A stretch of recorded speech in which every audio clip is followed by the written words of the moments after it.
think it's a great piece of business from Villa. I don't think that's going to be a flop at all. Go and sign yourself an exciting attacker. Grow up, fine, yeah, good signing, get on with it. Jesus. Brandon, it's transfer deadline day. Did you know? I did. It's been going on for 9 years.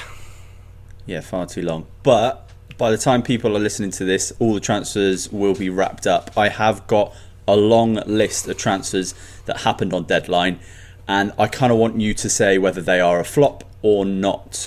Are you ready? Ooh, I am ready, yeah. Okay, well, Jadon Sancho has moved to Villa. How do you see that panning out? It's a loan deal. As far as I know, I don't think there's an obligation to buy at the end. I'm not sure on that one, though. Look, I do think he's a really good player, and I don't think you perform as well as he did at Dortmund for a decent amount of time to just fall off the face of the earth. We saw a little bit of a revival with your Marcus Rashford at a club like Villa, and they are a proper club. I like Villa. So I don't know whether it's that he needs to feel loved or I don't know, but I think he'll do well there. If it was for a fee, and a significant fee, I'd be saying flop, but I actually think he might do okay there. I think he's a flop.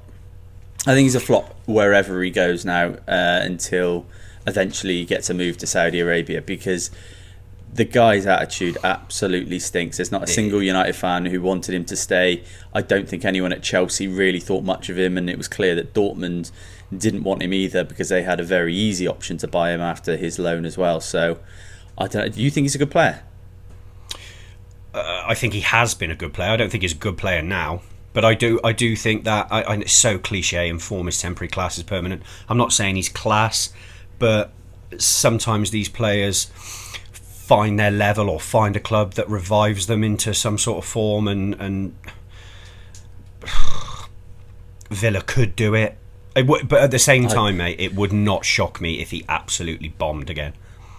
It's what I'd expect. I mean, the thing is with Sancho, he's a talented boy. You can tell that, and when you look at his statistics, they do rack up. You know, he always gets like 7-10 goal contributions a season, and I think that's quite difficult for a lot of players who may be less talented, but it's application. So for me, I think he's a flop, and I'm surprised Villa went for him, but I think Villa have been desperate, so I think that's why they did it. The next one, Wissa to Newcastle, a deal worth £55 million. What do you think? I'm undecided, mate, on that one.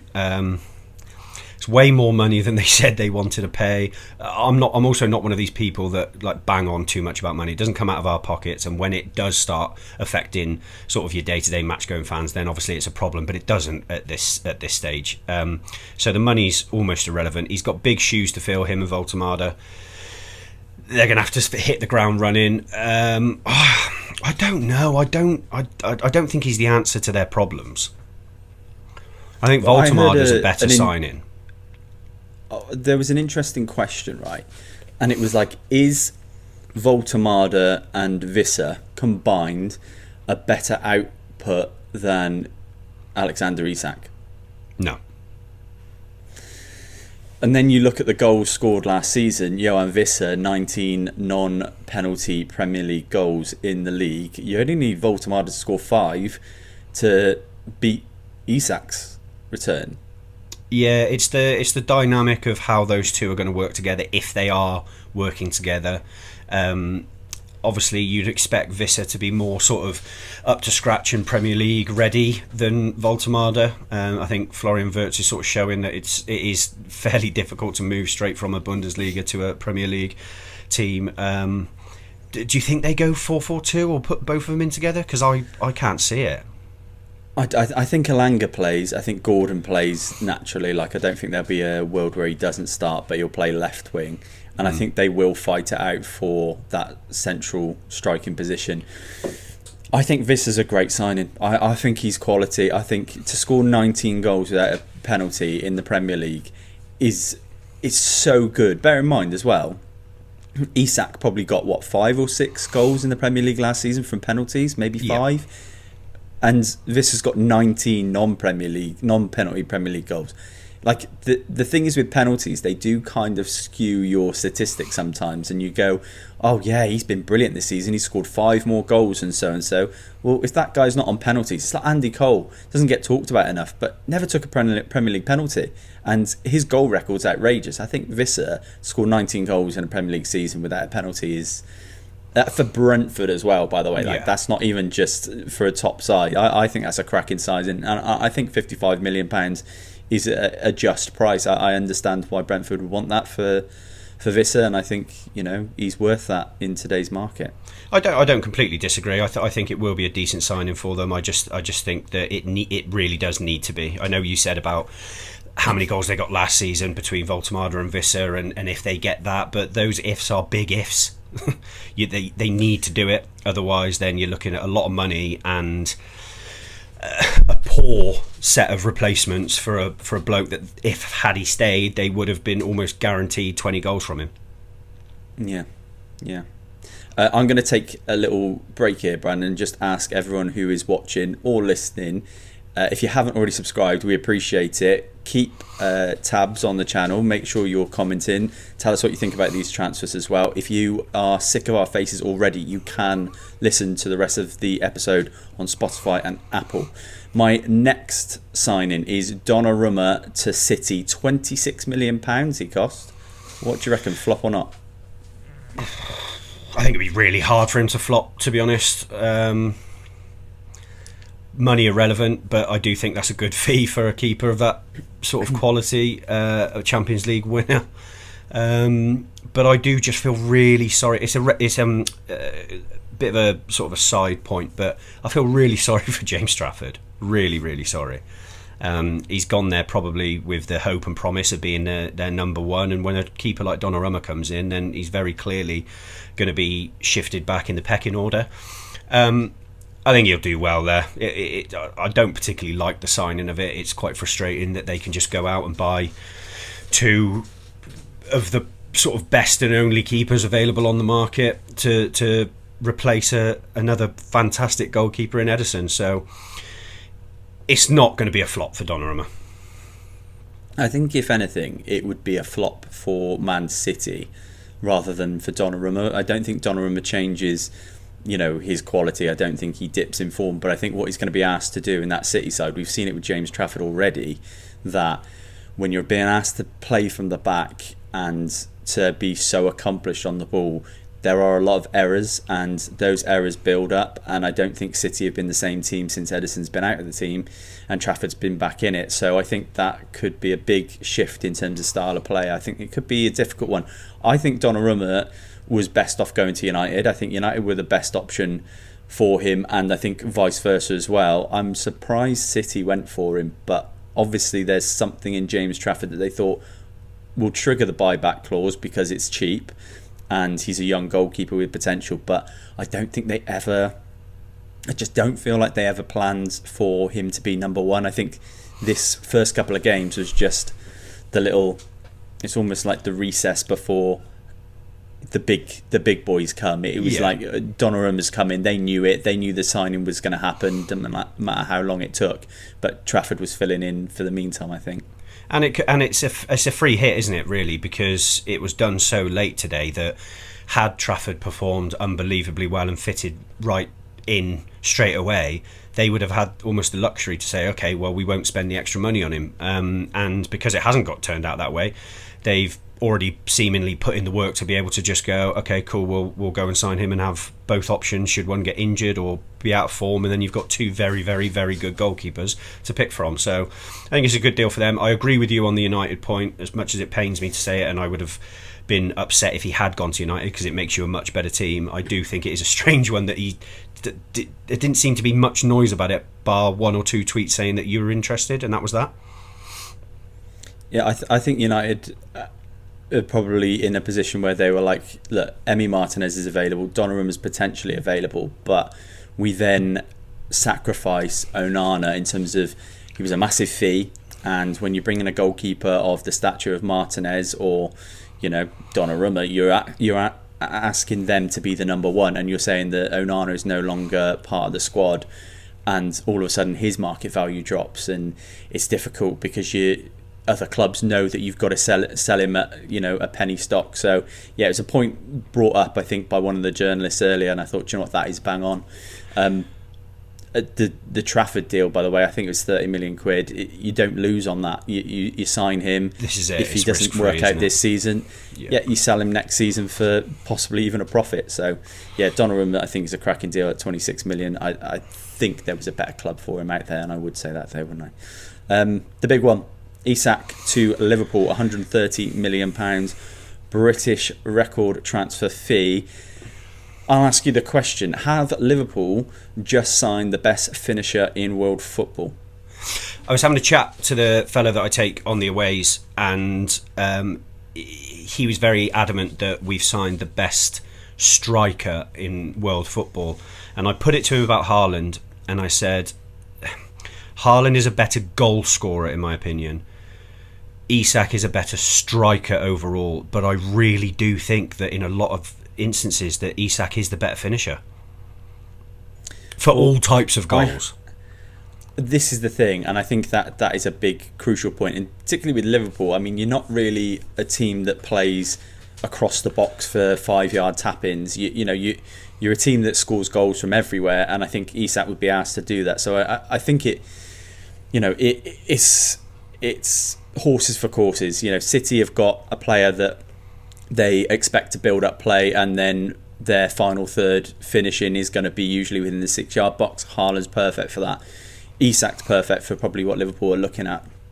To back up your theory and other Liverpool fans' theory that he is the best striker or best finisher in the world, I've got some stats. 54 goals in 78 games for Newcastle, an XG of 40.72. So when we're talking about an elite finisher, we're talking about a guy who's scored 14 more goals than he's expected to in the standard positions, and he's putting the ones that he's expected to finish away.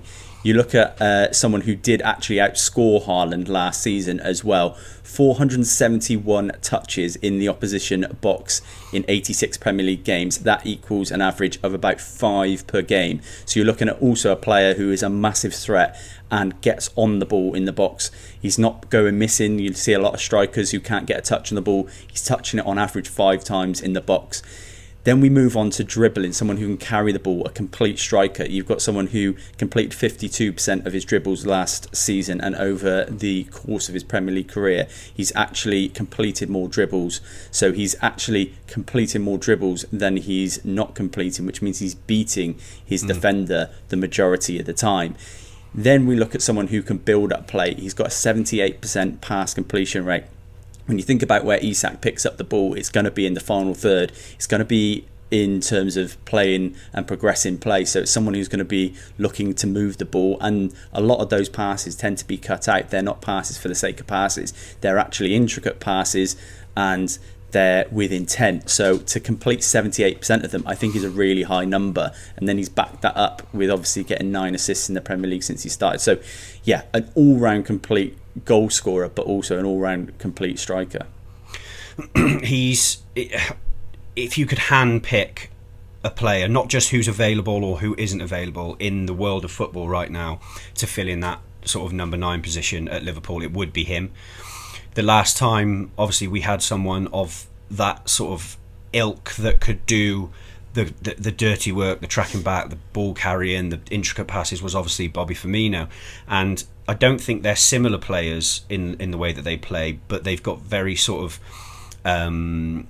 comparable statistics in that way, and sort of archetypes then, if you like. I think there will be a huge scrutiny, more so than we've ever seen on any player, if that man doesn't score in any particular game. I think that fee is going to be used as a sort of a whipping tool. But I just can't see a world where he doesn't score bags and bags of goals for us. Do you think the penalty situation, though, and I'm not saying that Salah's ever going to give them up, but if you wanted to bed a striker in, for someone who's very competent, I think he scored 11 out of his 12 penalties that he's taken in the Premier League, do you think maybe it's time for Salah to pass that up? Because it's not like Salah is a massively accomplished penalty taker. Maybe Liverpool are better off putting him on pens and then bedding him in so he gets on a good scoring run straight away. There was a little run of Salah last season, and even the season before, where you had a lot of Liverpool fans calling for either Maka or Szoboszlai to go on to those penalties because they just seem so much more assured than Salah. There's a nervousness, which is crazy to think because of his output, and he does actually score a lot of them. But the stat with Bruno Fernandes is that Mo Salah and Bruno Fernandes have missed the most penalties in the Premier League, which is something that you don't think of, is it? Because they're the penalty takers, they're the reliable people from there, but they are missing penalties. And yeah, I agree with you that it probably should happen. I don't know if it will. For me, Salah's not someone that you want to upset by taking that away from him, unless there are sort of 2-3 missed in a row. Of course, it would help him score a few goals, but I really don't think that Alexander Isak needs the charity of a few penalties to sort of give him confidence and get him up and running. He's been desperate for this move. We've obviously got a Newcastle fan that we chat to every single day, who's saying, "Do I think he should I be worried about his actions and things like that?" Not for me in terms of how he's going to play, because he's been so desperate to get the move to us that I can only see it going one way and him performing well. Yeah, it's hard to say that a striker of his quality can flop, but you never know, and it's a difficult team to get into. So we'll see. I'm excited, even as a United fan. I'm excited to see how it all clicks together. Just as a football fan, obviously I hope it doesn't work out, but I'll be watching and I'll be excited to see it. Well, we've got. The 100, just quickly, the 130 million means that if he scores anything less than 25, people will call it a flop. So it's almost impossible to judge. Yeah, but the thing is, right, he's not scored 25 goals in the Premier League season yet. And when he's got close, I think he's got 23, 4 or 5 of them have been pens. So this is what I mean. Like, it's almost... He's going to come into a team where he's going to be expected to score 25, 30 goals a season. It's not actually the sort of player he is, and he's not got penalties. I think it's going to be really difficult for him. And like I said, it'll be interesting to see the dynamic. But people, and I think particularly Liverpool fans, and we had this discussion, I think people are really... They're ignoring the fact that penalties play such a big part in your overall output, and people don't look at how you played throughout the season. It's like Salah. Salah will have a terrible game, but if he gets a pen, that's a notch on his bedpost, and he gets to say, right, I scored against that team, and at the end of the season he scored 28, 30 goals in the league, and nobody thinks about the performance. Absolutely, but just very, very finally, because I know we've got to move on, the overall argument of flop or not will come down to whether you're a Liverpool fan or not. If we end up winning the league, FA Cup and or a Champions League or whatever, 2 trophies, 1 big trophy, and he's played a part, we won't give a flying fuck about how much he cost and what his output was, because at the end of the day, it is a team. You support the team, you don't support a player. But obviously the stick will come from other fans and say, well, you've paid 130 million and he's only got you 12 goals or whatever. So it's sort of, at the end of the season, if we've got a load of trophies, he's not a flop regardless, as long as he's contributed. If he can't get in the team because Ekitike or whatever, then obviously it's a different story. Yeah, I think you're right, and I do agree with you to a certain extent, because Darwin Núñez could be called a flop, but he also probably net cost you 20 million quid and won a Premier League title and Carabao Cup and all the rest. So it's contextual. Yeah, I get your point. Yeah, we'll move through these fairly quick. Anthony to Betis for 20 million quid. Do you think that's good business? For them, I think it's one of the worst pieces of business in football history from Manchester United to have signed him for so much money, it not work out, and then sell him for that little of a fee. But I think it was the best thing to do for both of you, for both him and Man United, and you had to get something for him. I think he loves playing over there and he'll do well there. Again. I mean, one of the biggest criticisms I had last season was my backing of Anthony as a good player, because I still hold firm on that he's not a bad player. The way that people talked about him like he couldn't make it in a championship team, and it wasn't hyperbole, it wasn't people saying it because they don't like Man United. People genuinely thought he wouldn't be good enough to play in the championship. And when you looked at an Anthony that was in a good form, a good spirit. He had his confidence. He had it at Betis, but he also had it at Ajax. That's not a championship player. That just doesn't disappear. It's not a fluke. You know, when he played at United, the first couple of games, I think he scored in his first 3. He scored against Arsenal in his debut, and everyone thought, wow, what a player. You know, there's a lot of technical ability there. There was a big ego that maybe needed to be dropped, and I think he's lost that now.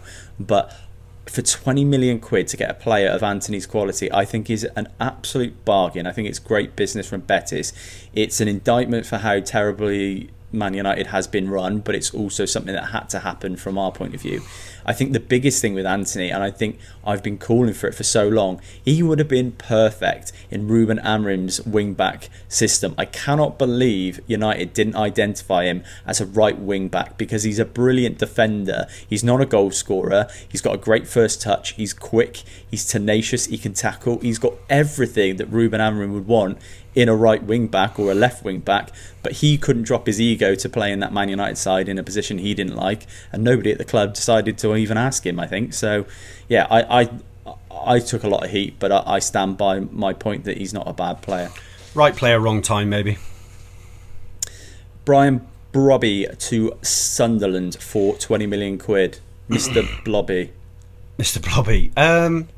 It's a difficult one, that.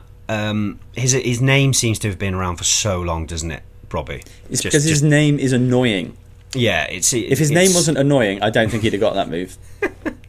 I think it's a strange one going to Sunderland. They seem to have so many attackers. It's got a case of almost like the Forests when they went and signed 15, 16 players, and sort of you throw enough shit at a wall and hope some sticks. He's obviously a half decent player. I don't particularly rate him that much. But he's obviously got European experience to a decent standard, and I mean, they've got an abundance of strikers that if it doesn't work with one of them, they just bring the next one on the sort of conveyor belt and hope that he scores goals. So I mean, it may well do. They've obviously got the money to be able to spend it from these parachute payments. Let them have a go at it and see how it goes. I want them to stay up. I can't see him being sort of the focal point. Do you think he starts every single game, Brian Brobby? I think this is the thing, when we talk about flop or not, it's hard to go one way or the other, because you really have to go hard in the paint if you're going to say someone's going to be a flop. But I think Mayenda's a better striker. I think Isidore definitely has got me. Well, he's got some with Mayenda. There was a lot that I saw from Mayenda, particularly towards the end of last season when I was watching Sunderland in the Championship. It was Isidore that was not playing it. It was Mayenda. Lebris was asking to play as these kind of number 9. So it wasn't Isidore. Isidore's, I think, a better finisher. But then you look at Brian Brobby coming in. I think Sunderland have probably looked at their striking situation and thought, if one of these strikers has a good season, he'll be off in January or in the summer, and we need to have a contingency plan. So I think it's a very clever signing that either Brobby comes in and plays and does really well and maybe moves on and they make a small amount of money and Sunderland stay up, or one of their other strikers who have got great potential also do the same, but they've got someone to fill in almost immediately. So I think it's a good signing. I don't think it'll be a flop, but I don't know how he gets in that team immediately, so we'll see. Reece Nelson to Brentford, undisclosed fee. Quickly on this one, what do you think of Reece Nelson? Yeah, I quite liked him in an Arsenal shirt. The few sort of games that I saw him, obviously scored that late winner that sent the Emirates absolutely mental. That was him, wasn't it? That sort of that sharp finish to the far post. I think he's probably better than a Brentford, so I think it's a good signing for them. Yeah, I think he started really well at Fulham, but I think he had an injury, so it was difficult for him. I don't think he gets in that Brentford side, if I'm honest. I think there's Kevin Schade on the left. I think Dango Tara plays over him, and I think the striking position's obviously filled and he won't play there. So, yeah, I thought a bit of a strange one, really. Well, they need depth, though, and they've got it, so... Yeah, depth is always going to be an argument but when a player goes to somewhere like Brentford, particularly from Arsenal, you're not moving there to think that you're going to sit on the bench and you're there for squad depth. You're thinking, I should be playing, and I think Kevin Schade is a better player. Carvalho's got an argument. Dango Atara was bought to start, so yeah, we'll see. Sen Lamens for Man United. Man United have signed a goalkeeper, and it is someone from Antwerp. I don't think United fans can get too excited about this signing, but at the same time, I think it's a signing that Man United they've been quite astute with. They haven't gone for the big name goalkeeper. I think they're going to give Onana a bit of leeway so that maybe he is still considered Man United's number one, but he probably won't play for the rest of the season. I think that then entices clubs to maybe still come in and think that they can come in and get him, but maybe still have to pay a fee. Lemens has had obviously a lot of plaudits over in Belgium, but I think it's really difficult. For me, I don't think United have done the right thing here, signing a young goalkeeper and putting all the pressure on him. Gary Neville talks about it. The hardest position, the most pressurised position in British football is the Manchester United goalkeeper, and we've seen so many fail. He's going to have to be a real special goalkeeper if he's going to succeed at Man United. So I don't like the signing in the sense that he's going to be our number one, but I don't think it's a bad signing in terms of his player profile and his quality. I really don't know much about him, and I'm more than happy. I'm not too proud to say that. You needed to do something in that department, one way or another. You absolutely had to at least look to the fans after that performance against Grimsby from Onana and some of the Bayern Deer sort of performances. You had to look active for a goalkeeper. I think for the money you've signed him for, it's fairly risk-free. If he does well, brilliant. If he doesn't, it's sort of we had a go at something and it didn't work. I agree with you. Don't think it's necessarily the right thing to do when you've got someone like Donnarumma that could have been signed, but it's fairly risk-free for you. And if he gets the number one spot straight away, it wouldn't be much of a shock to anyone. Yeah, I think 18 million quid these days is a little bit like, look, if it doesn't work, it doesn't work. And he's young enough that you could have some resale value. So yeah, I'm not inspired by it, I won't lie to you, and no. I think a lot of United fans have been really excited about him, but if you tell me that you're watching Royal Antwerp play on a weekend, then you're lying to me. You have not seen this guy play. You've seen highlights, and something that I want to do, particularly with goalkeepers in future, particularly for United fans, do not look at their highlight reel, look at their mistakes, because this is where we got caught out with Andre Onana. Everyone was looking at highlight reels of him making worldy saves. If you look back and you look at his highlight reel in terms of his mistakes, I don't think there's a single United fan that would have said, oh yeah, we've got to sign him. I think everyone would have said, get that guy as far away from our club as possible, and it proved that we should have. It's brilliant. Randall Colomwani, flop or not to Tottenham Hotspur. This is a loan deal, I think. It's undisclosed at the moment. It looks like PSG won't be expecting a fee right now, but it looks like it's a loan with the potential to buy. What do you think? I don't love it. I don't like him. That's a terrible thing to say. I don't particularly rate him that highly. Obviously, you watch him for PSG, and he seems to have sort of had a fair amount of games for France as well. I've never been overly inspired and impressed by him, but again, if it's a loan, he's one of those players that gets a decent goal return and contributes assist wise as well. So I think it's a fairly decent signing for them. If he'd have signed for Liverpool, or if he was linked with someone like that, I wouldn't be excited by it. But Spurs are in a different phase to what we are, so I think they'd probably be excited by it. He was mega expensive. Well, it's funny you should say that. I've got the statistics for Randall Colomwani. Obviously, Man United was strongly linked with him. I think Liverpool were at some point as well. And there was never a point where I saw fans excited about that deal. I think every single fan of United, Liverpool, and the players that they were linked with, everyone was saying, "Oh, don't go for that guy. You've got Ekitike, you've got Isak, you've got these players, and Burmo, Cunha." Randall Colomwani, let me just tell you, he cost the best part of 95 million euros when PSG bought him.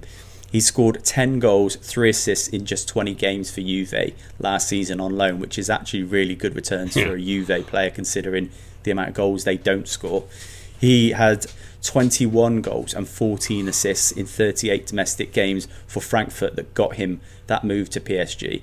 10 goals in 32 games for the France national team, and 26 years old to cost 85 million quid. I think you're getting a player that's potentially in his absolute prime, who can score goals, who might be on the precipice of a top level striker. He has got the potential, but I think everyone who's watched him, everyone thinks back to that World Cup final. Everyone looks at that one-on-one chance that he missed to win it, and I think everyone thinks that he's a bit of a donkey because of it. If you're scoring that amount of goals in the amount of games that he's played, there's got to be something, and PSG recognise that, so maybe Tottenham do as well.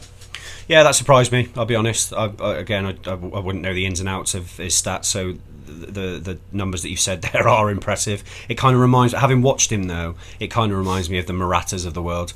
Seem to get big moves to loads of different sort of decent teams and have got all these massive, amazing stats of how many goals they've scored in this or whatever, but when they actually turn up at those teams, they don't overperform. But I mean, good luck to him. The thing is with Randall Colomwani, he scored more goals in one season than Morata's ever scored in a single season in his whole career. So I mean, he's already ahead of him. Yeah. Harvey Elliott on loan to Villa, loan option, obligation really, to buy for 35 million quid. I don't really like these obligations to buy, but obviously with PSR you can understand the shifting of funds to allocate for a future next season deal. I understand why they're happening, but feeling like it's an obligation to buy, it's almost like you've got a gun to their head, you have to buy this player. Harvey Elliott is a really, really good player, and feeling obligated like you've got to buy him for 35 million, I think that's an absolute steal. I think it's a great piece of business from Villa. I don't think that's going to be a flop at all.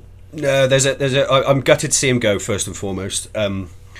It's such a shame that there wasn't a overall position that he could nail down, and he was a little bit weak for some to give some competition in certain positions compared to the other options we had. The obligation to buy for me is fine in this instance because it's Villa and they're obviously struggling with PSR, and I think had they had the money and be able to pay it up front, they would have done. I don't like the fee for some of the other players that have moved this summer for higher fees. I think Harvey Elliott would be on par or if not better than a few of those, but I've just got a sneaky feeling, complete hunch, complete sort of fabrication, but it might be a sort of sweetener fee for a potential Morgan Rogers. There's been a lot of noise around that over the last 2 days, and I really, really don't believe in smoke without fire, so I'm not sure whether that's a potential for the future. I think he'll be a brilliant player for them, Harvey Elliott. The only thing I will say, and as of right now, I haven't seen that move confirmed, I'm pretty sure that with the Mark Gay deal, which I'm sure we'll come to in a minute, being off, I think we are under a bit of pressure with homegrown players. So interesting. So Gay coming in would have sort of been one in, one out for homegrown. I'm not 100%. It may not affect it at all, and with it being a loan and stuff, I don't know the ins and outs of that sort of stuff, but because I haven't seen it confirmed yet, I don't know whether that's just because the deal sheet had to go in or whether there was a problem with the homegrown stuff. So I will be interested to see when we come off this if that's all been confirmed. I will make the point right now. I mean, I was going to do it at the end, but just in case I forget, the point that I think is what we have to take from this transfer window, and it has to be the final nail in the coffin. These transfer windows need to end before the season starts. I am absolutely sick to death of getting into a season 3 game weeks in. You then got an international break to throw the season off, and then you've got managers who don't even know who their goalkeeper's going to be the next week. I think it's pathetic. It needs to stop. There's actually really no reason. You can give a club 3 months and it still takes the deadline day to get it done. If you move the deadline back, they'd still take another 3 months if you gave them it. This needs to end now. You need to stop the transfer deadline day. It has to be before the start of the new season. I don't know what you think about that, but I am adamant on it. Oh mate, I'm very passionate about it. It is an absolute mess. Apologies for bringing it up before we have spoken about it, but with the links of the Harvey Elliott and Mark Gay thing, this whole thing with Mark Gay is an absolute disgrace, and it would never happen if the boundaries were set at the date is before the season, so everyone knows where they stand. The reason we're in this position is because you've got some transfers going to go through, and then Igor chooses to go to a different team, and then it's player power and all this sort of stuff. It's absolute horseshit. Just let every team know who their players will be for the first game of the season. It's not hard. And like you said, if you bring that deadline back, human nature and just how the world works is people will then work to that deadline, and it won't make a single bit of difference on how business is done. Mate, it's uni all over again. It's submitting papers when you've had 3 months to write them and doing it all in one night. People, it's human nature. This whole thing where it's like, oh well, just in case, what if someone gets injured and you have a career-ending injury 3 months into the season? Well, then you prepare for that. And what difference does it make whether it happens now or in January? You've got a January window that helps you. I can't stand it. I can't stand it. But since we are talking about it, we'll go on to the Mark Guehi deal. That was £35 million. I thought it was a cracking deal for Liverpool. I think he's a top defender, really classy player, really classy attitude as well. It's a shame that is off for Liverpool. I think you're probably a little bit gutted about it. Really, really gutted. I think had we been able to get that over the line, I think that is as close to the perfect transfer window that any club may have had. We had single-handedly sort of handpicked every single player for every single position that we needed to strengthen or have depth in, and he was sort of the potential final piece of the puzzle with our defence. Hilariously, Konate had a belting game yesterday when the threat of his starting position was sort of in jeopardy. But it is that strength in depth. He's an ultimate professional. He's shown that, and really sadly for him, having done all of his goodbyes, the whole media team had done the goodbye skip video for him for Palace, and we'd done all of our media stuff. He basically as good as signed. Glasner, the big baby. People have been calling him. People have been showing photos of Hitler with a baby and saying Hitler with Oliver Glasner in 1945, because he basically set an ultimatum of, you sell Guehi, I'll go. He won't be even their manager come the end of the season. Why is he giving ultimatums? I don't think it was that. I think it was more that Palace were saying that the deal doesn't happen unless we bring in a player to replace him, and obviously that Igor was the proposed signing, and then he ended up going to West Ham, which threw them off. I think they expected to sign him and they were going to let Guehi go. I don't think it was maybe Glasner, but it was maybe the footballing directors at Palace said, look, we cannot continue without another centre-half because it is so crucial to the way that Palace play. They've always got 3 centre-halves playing. You take one of them out, most teams have only 2 playing. You've got someone on the bench that you can bring in. They're spread really thin then. You've got Maxence Lacroix, you've got Chris Richards, and then who plays as that third centre-half? I think they needed someone, and that's why the deal's off. And I don't blame them. I think you've got to give a little bit of credit to Palace that as much as you want a player, as a Liverpool fan, you can't just let a player go if you can't strengthen or fill their position. And at the end of the day, it's up to Palace whether they let a player go or not. Yeah, of course. And look, there's an element of frustration that we've almost been negligent in letting it get to the last day of the transfer deadline. It's been sort of talked about for weeks and weeks and weeks, and then had there been a little bit more planning with the events today and whatever, then it may have been different. And like you said, you've got to do what's best for your team. I do find it mental that they've potentially sacrificed at least £25 million for him, but at the same time, at what cost does that 25 million have if they then completely sort of fall off the face of the earth by not having a decent spine, and then all of a sudden they're league forms out the window, they don't go far in Europe, and that could end up potentially costing them more money. So it's fine, it's disappointing.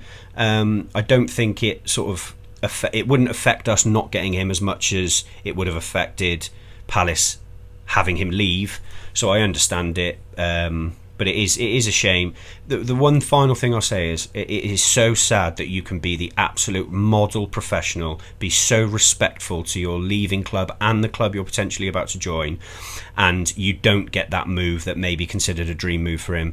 Yet you have got the players like your Wissas, like your Isaks, and many, many before them that shout and kick up a fuss and stuff, and they do get the move. I think that's really sad for Mark Guehi. He clearly wanted to come, and at the end of the day, he doesn't get it because he didn't throw his toys out the pram. Yeah, I completely agree. I think it's a shame. And also, hats off to Guehi as a professional, but also as a player. You look at Palace's start under Glasner, 3 games, 3 clean sheets with Europe as well.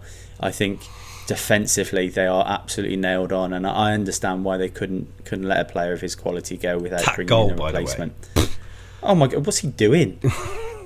What is he doing? He's a centre-half. Striker's finish. Better than a striker's finish. This is ridiculous. And also, how good was he in the Euros as well, Mark Guehi, when he played? Like, when he's played for England, he's been absolutely brilliant. So yeah, he's a he'll always be in and around the England side, and I would not be surprised if he gets that move in January. He'll still join us. Liverpool will do it. Yeah, it's going to happen, and I think there'll be probably a gentleman's agreement that will pay you maybe half the fee in 6 months' time or 3 months' time, however long it is till January. Jesus, it's September already. Yeah. Last couple, Piero Hincapié is how it's pronounced, I think, right, to Arsenal. Final piece of the puzzle. Looks like it was an option to buy for £45 million at the end of the season, and it's a loan deal from Leverkusen at the moment. I'm not going to say too much on him because I watched Leverkusen quite a lot last season, and when you watch a system, and Xabi Alonso's side was a pure system team, it's hard to identify individuals as being really great and being able to say that they're going to come into a brand new system and play really well. But a very versatile defender, and you can understand why Arsenal would want him. Yeah, absolutely. I mean, I think if there's ever a player that Arsenal will need, it's another centre-back that can play as a full-back. They haven't got enough of those. Fucking idiots. He's a knob, isn't he? He's just an absolute knob, Arteta. This is just your hatred for Mikel Arteta showing you. How many defenders do they need that can play all across the back four? Go and sign yourself an exciting attacker. Martinelli's not firing on all cylinders. You've got Saka that might be out for however long. You got fucking Gyok Lesnar up front. Yeah, they've just signed Eze. I know, fine, but geez, just have a day off, man. They'll have the defensive coach on a flipping mural underneath the Emirates at some point. Grow up, fine, yeah, good signing, get on with it. Jesus. You just hate Arsenal, that's your problem. They're all I think wankers. You hate Arsenal more than you hate United. I might do at the moment. Last one, Evil Saka has gone to Fulham, or I thought he had, but it looks like the Tyreek George to Fulham deal is off, according to you, just before recording. What happened? I don't actually know what happened. It just said deal off. It just said deal is off, yeah, so I don't know what broke down there. Could probably have a look now, but I've never seen a transfer window like it. It's been ridiculous. No, I don't want to focus on transfers anymore. We'll talk about actual football for a little bit. Yeah. United and Liverpool this game week. United actually won a game.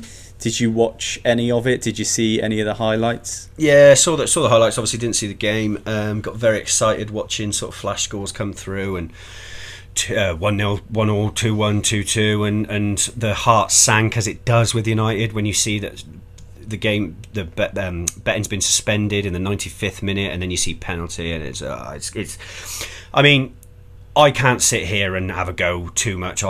I could talk the legs off you losing to Grimsby, but at the end of the day, you beat what's in front of you. 3 points is 3 points. You've got it. You move on and take it and try and build off it. It was a must-win game, and I think it was a lot more relief than happiness or joy at beating Burnley.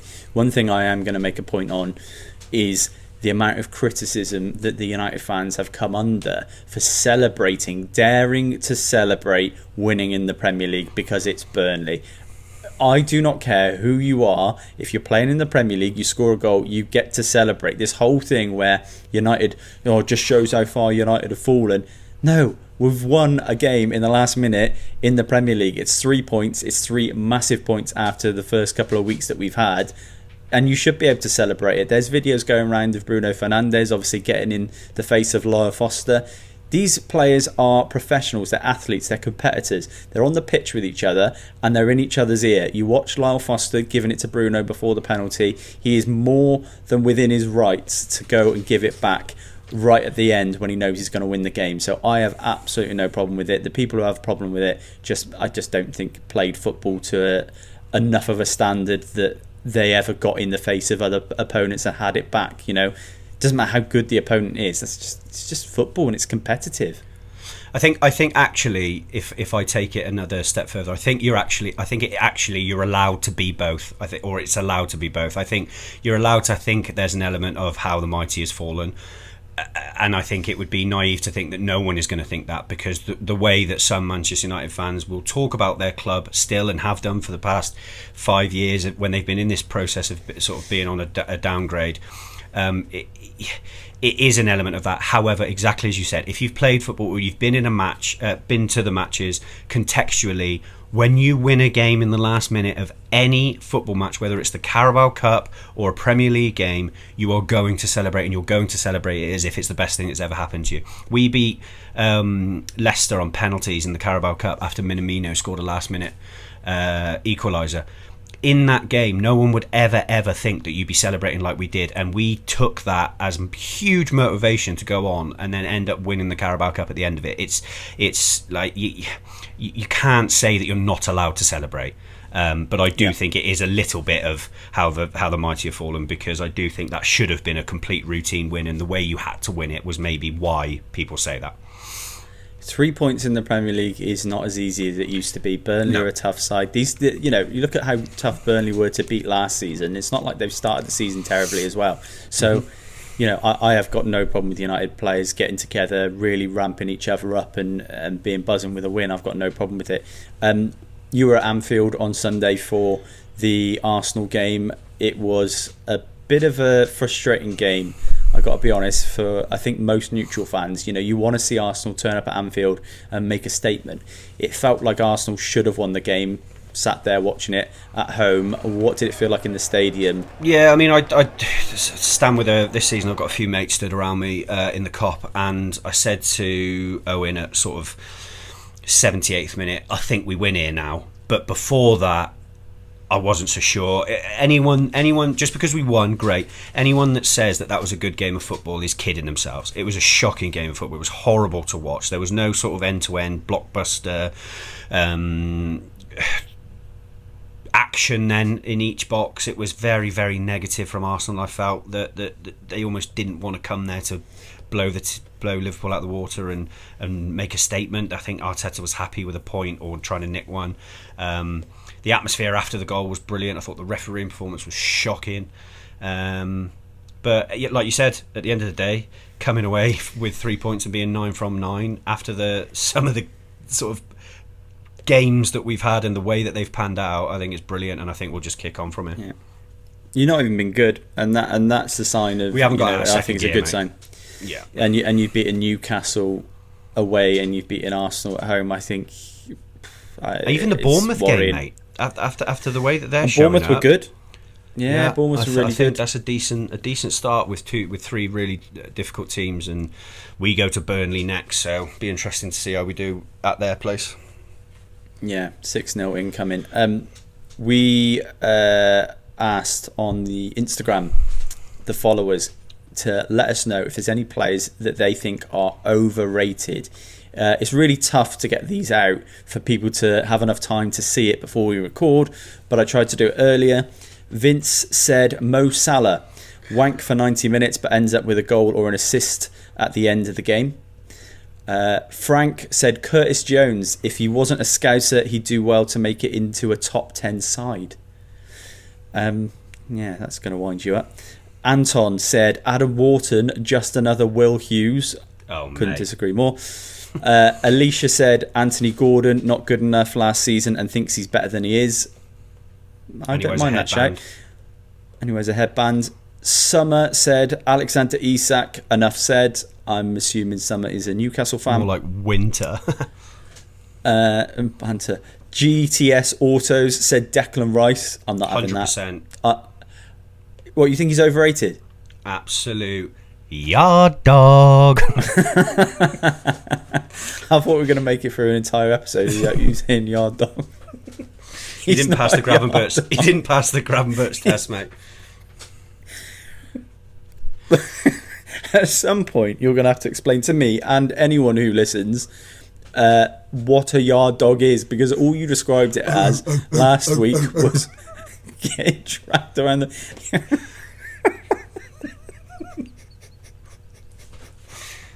Yard dog. What makes Declan Rice a yard dog? Well, I'll leave that up to your imagination. I'm going to keep this going so people. No, that's never not know how what I mean. it works. Yeah, you can't just. Oh, fine. I couldn't disagree more. By the way, GTS Autos, but thanks for your contribution. And Baker replied. That's Baker.mp3 replied with a photo of his face, which you'll see here or here. Day one FPL brand, 1,200 people, more than 1,200 people actually ended up joining our podcast league, which was great. But it has meant that I've had to kick people every evening, and it's filling up my evenings. So stop breaking the rules, please. It's killing me. No transfers, absolutely no substitutions, no triple captains, no FPL chips. You have to pick your team and leave it. This is the first week I've seen a genuine potential contender at the top, because I've kicked enough people that Ejiofor John, whose team is called Figoli, has 200 points and he hasn't made a single transfer. Jesus. No captain changes, no substitutions, nothing, and he's on 200 points, so he is absolutely flying. So well done. Weekend treble time brand, we'll whiz through this. Last week is another killer for me. I missed by one selection again. You missed by one selection as well, which means we are only... I think we're down. I think we are down. We won £23.57 and £27.24 respectively in the first week, but we haven't won one since. So this week it has to change, and we have international break week, so should be easier. My first selection is Portugal over 2.5 goals against Armenia. I've gone Serbia to beat Latvia away, and I've gone Huddersfield versus Peterborough over 1.5 goals. £10 on returns you £27.30. What is yours? I have got Switzerland at home to Kosovo, Huddersfield straight win against Peterborough, and Bromley Gillingham, both teams to score. £10 gets you 35.63. I've gone with the intention of getting some back and more this week. You're chasing your losses. That's what they tell you not to do. I think all three of them are decent bets, to be honest. I think the odds... Yeah. I know you should play the odds sometimes, but I think to get 2.5 to 1 for those three selections is good value for money. We're at the end of the show, Brand. Where do people find you for all your best bits on TikTok? So I am WozLFC on TikTok. I'm not going to give you my Twitter because it's embarrassing. So go and give me a follow on TikTok, and obviously like and follow everything that Alex does on his, and you'll be seeing more of us every single week.